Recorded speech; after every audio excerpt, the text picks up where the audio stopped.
بسم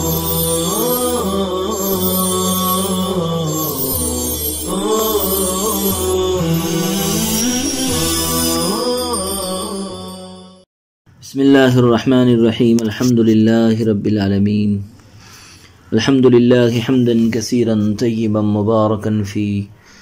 سبحان اللہ وبحمدہ عدد خلقہ ورضا نفسہ وزنۃ عرشہ ومداد کلماتہ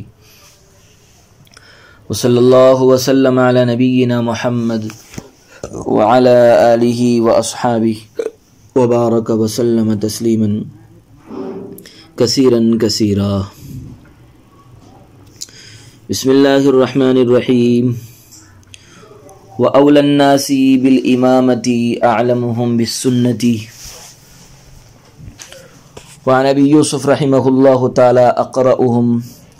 لأن القراءة لا بد منها والحاجة إلى العلم إذا نابت نائبة ونحن نقول القراءة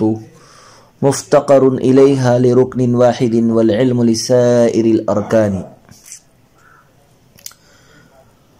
اور لوگوں میں امامت کا سب سے زیادہ مستحق وہ شخص ہے جو سنت سے زیادہ باخبر ہو، اور امام ابو یوسف سے مروی ہے کہ امامت کا مستحق وہ ہے جو سب سے بڑا قاری ہو، کیونکہ نماز کے لیے قراءت کرنا ضروری ہے اور علم کی ضرورت اس وقت پڑتی ہے جب کوئی واقعہ پیش آئے۔ ہم کہتے ہیں کہ قراءت کی ضرورت ایک رکن کی وجہ سے ہے، جبکہ علم کی ضرورت تمام ارکان کے لیے ہے۔ امامت کا زیادہ حقدار کون شخص ہے؟ صورت مسئلہ یہ ہے کہ حضرات طرفین کے یہاں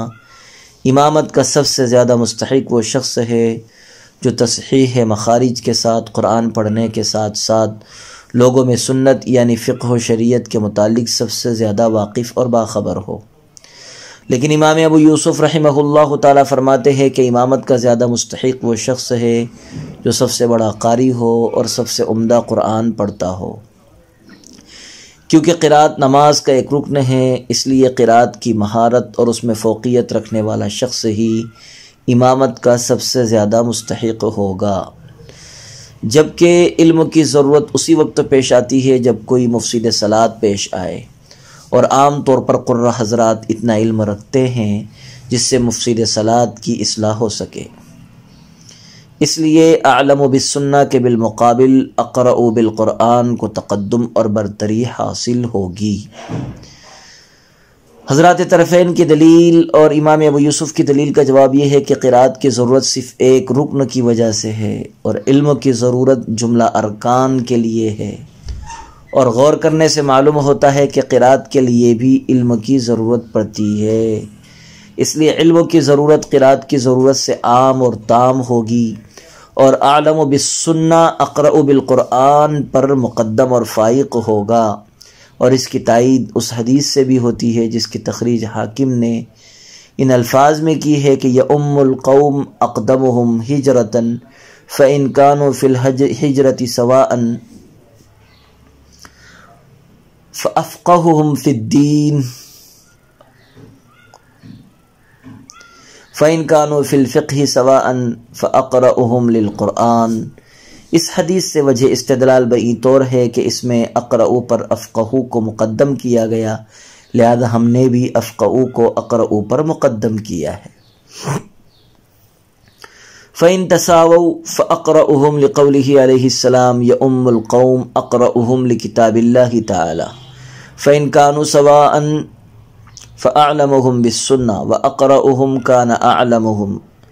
لأنهم كانوا يتلقونه بأحكامه فقدم في الحديث ولا كذلك في زماننا فقدمنا الأعلم، فإن تساووا فأورعهم لقوله صلى الله عليه وسلم من صلى خلف عالم تقي فكأنما صلى خلف نبي، من صلى خلف عالم تقي فكأنما صلى خلف نبي، فإن تساووا فأسنهم لقوله صلى الله عليه وسلم لابني أبي مليكة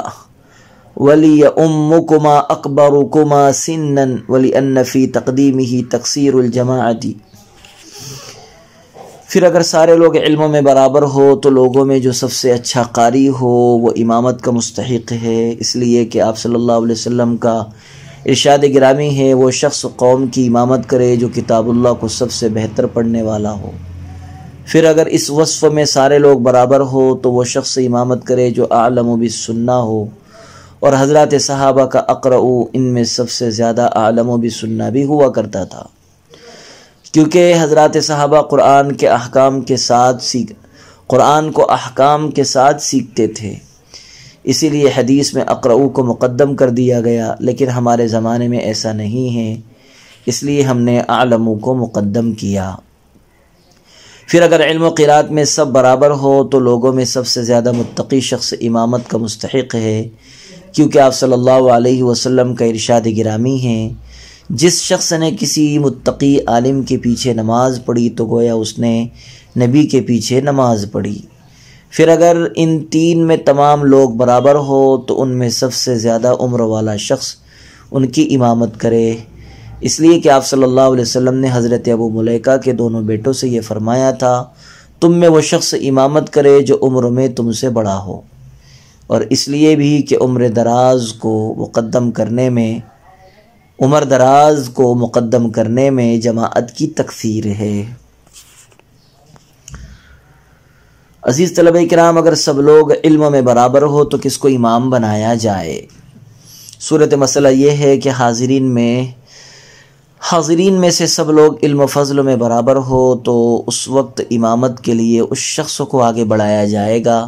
جو ان میں قرات قرآن کا سب سے اچھا قاری ہو، کیونکہ آپ صلی اللہ علیہ وسلم کا ارشاد گرامی ہے یہ القوم اقرأہم لکتاب اللہ فإن كانوا سواء فأعلمہم بالسنہ۔ لیکن اگر آپ غور کریں تو یہ حقیقت منکشف ہوگی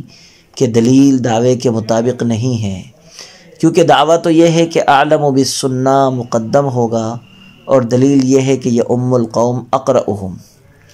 صاحب ہدایہ اسی گتھی کو سلجھاتے ہوئے فرماتے ہیں کہ یہ حضرات صحابہ کا معاملہ ہے، اور ان کی شان یہ تھی کہ ان میں سے جو عالم ہوتا تھا وہ اقرأ بھی ہوتا تھا،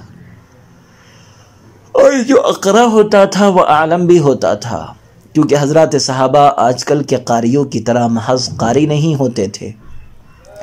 بلکہ وہ قرآن کو جملہ احکام سمیت سیکھتے تھے، اور بقول صاحب عنایہ حضرت فاروق اعظم نے 12 سال کی مدت میں صرف سورہ بقرہ سیکھی، ظاہر ہے کہ ما لہا اور ما علیہا کے ساتھ سیکھی ہوگی،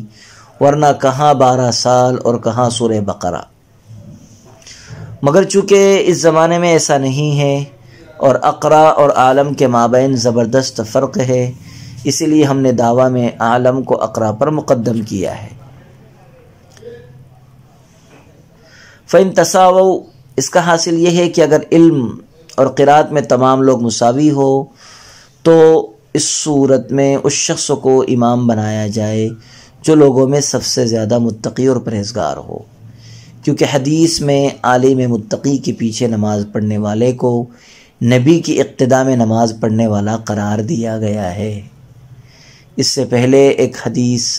حاکم کے حوالے سے بیان کی گئی ہے جس میں یہ القوم اقدمہم ہجرتاً کا مضمون وارد ہوا ہے، اور ہجرت میں پہل کرنے والے کو مستحق امامت قرار دیا گیا ہے، مگر چونکہ حضرات صحابہ کے زمانے میں ہجرت منقطع تھی اس لیے انہوں نے اقدمہم ہجرتاً سے ہجرت کو ترک معاصی پر محمول کیا ہے، کیونکہ معاصی کا ترک بھی ہجرت ہے، لہذا اس کو لے کر اعتراض نہیں کیا جائے۔ الورع الاجتناب عن الشبہات والتقوی الاجتناب عن المحرمات۔ ورع شبہات سے بچنے کو کہتے ہیں اور تقوی محرمات سے بچنے کو کہتے ہیں۔ یہاں سے یہ بتا رہے ہیں کہ اگر ورع اور تقوی میں بھی سارے حاضرین برابر اور مساوی ہو تو اس وقت وہ شخص امامت کا مستحق ہوگا جو سب سے زیادہ عمر دراز ہو، اور اس حکم کی دلیل یہ ہے کہ آپ صلی اللہ علیہ وسلم نے حضرت ابو ملیکہ کے دونوں بیٹوں سے یہ فرمایا تھا وَلْيَؤُمُّكُمَا أَكْبَرُكُمَا سِنًّا کہ تم میں سے وہ شخص امامت کرے جو عمر دراز ہو۔ لہذا اس مسئلے میں تو یہ حدیث نہایت ہی واضح دلیل ہے۔ اس سلسلے کی دوسری دلیل یہ ہے کہ عام طور پر بڑے اور عمر رسیدہ لوگ تمام لوگوں کے یہاں متفق علیہ ہوتے ہیں اور ان کی ذات سے بہت کم لوگوں کو اختلاف رہتا ہے، اور پھر لوگ عمر رسیدہ اور بزرگوں کا احترام بھی کرتے ہیں۔ اس لیے علم قرات اور ورع و تقوی میں مساوات کی صورت میں عمر رسیدہ شخص کو امام بنانا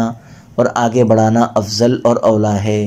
تاکہ زیادہ سے زیادہ لوگ جماعت میں شریک ہوں اور مسلمانوں کی شان عبودیت کا نمایاں اظہار ہو۔